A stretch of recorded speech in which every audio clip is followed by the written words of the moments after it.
प्यारे भक्तजनों, जनवरी महीने के आते ही मकर संक्रांति से पर्व त्योहार की शुरुआत हो जाती है, क्योंकि ऐसा माना जाता है कि इससे ही खरमास की समाप्ति होती है और विवाह आदि शुभ मांगलिक कार्य भी प्रारंभ हो जाते हैं। ऐसे तो मकर संक्रांति मनाने की निश्चित तिथि 14 जनवरी की होती है, परंतु पिछले 3 सालों से मकर संक्रांति 15 जनवरी को मनाई जा रही है। इसलिए इस वर्ष भी मकर संक्रांति की तिथि को लेकर असमंजस की स्थिति बनी हुई है। आज एस्ट्रोधाम चैनल में हम आपको बताएंगे इस वर्ष मकर संक्रांति का पर्व किस तिथि को मनाया जाएगा और इस दिन गंगा स्नान, दान आदि का क्या शुभ मुहूर्त होगा, और इसके साथ ये भी बताएंगे कि मकर संक्रांति के दिन आप क्या खाएं और किस मंत्र का जाप करें और किस प्रकार से दान पुण्य आदि कर कर पुण्य के भागी बने।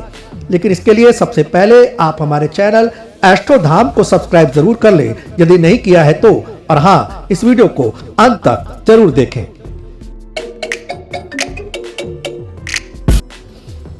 प्यारे भक्तजनों, जैसा कि आप सभी जानते हैं कि मकर संक्रांति को देश के अन्य भागों में उत्तरायण, पोंगल, माघ, बिहू, खिचड़ी आदि नामों से भी जाना जाता है।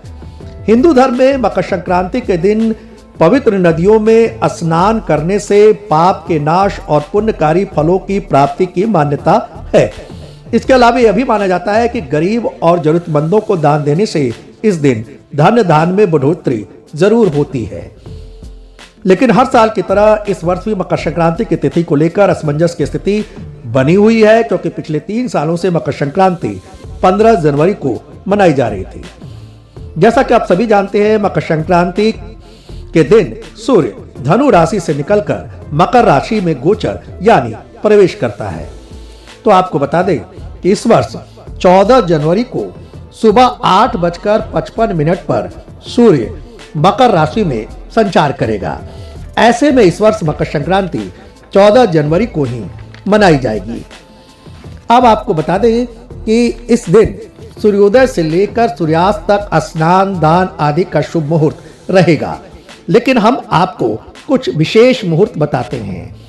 14 जनवरी को ब्रह्म मुहूर्त का समय रहेगा सुबह 5:27 से लेकर सुबह 6:21 तक, और अमृत काल रहेगा सुबह 7:55 से लेकर सुबह 9:29 तक।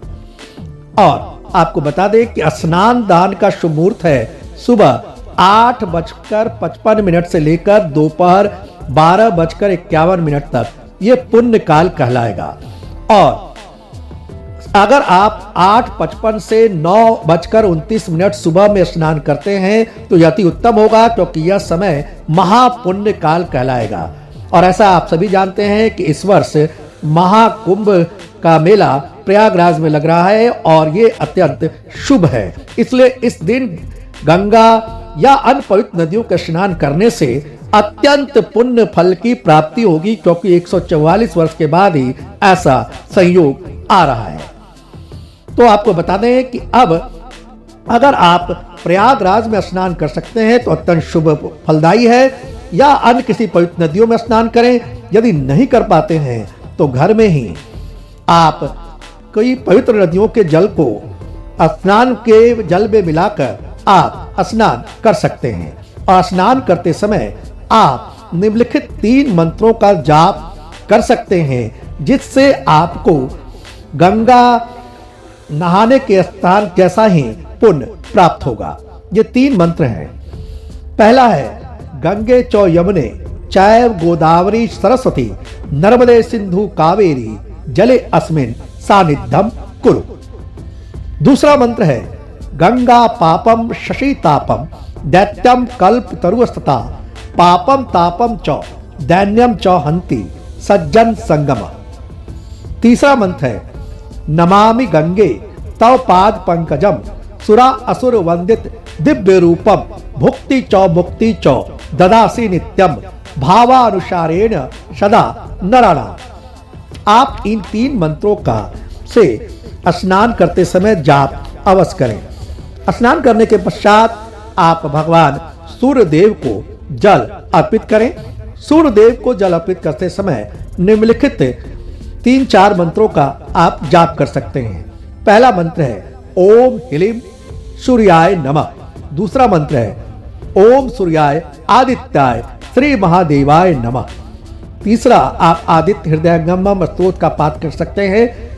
नमस्कारम चौ देवेशम लोकनाथम जगतामपति सूर्य मस्तकम बह्यम ब्राह्मणम बद्धम आश्रयेत। या इसके अलावे आप गायत्री मंत्र ओम भूर्भुवस्सुवः तत्सवितुर्वरेण्यम भर्गो देवस्य धीमहि धियो यो न प्रचोदयात् मंत्र के माध्यम से भी सूर्य को जल अर्पण कर सकते हैं। इस दिन सूर्य, शनि और विष्णु की पूजा करने से विशेष लाभ की प्राप्ति होती है। आप इस दिन भगवान सूर्य, शनि और विष्णु को खिचड़ी का भोग जरूर अर्पित करें।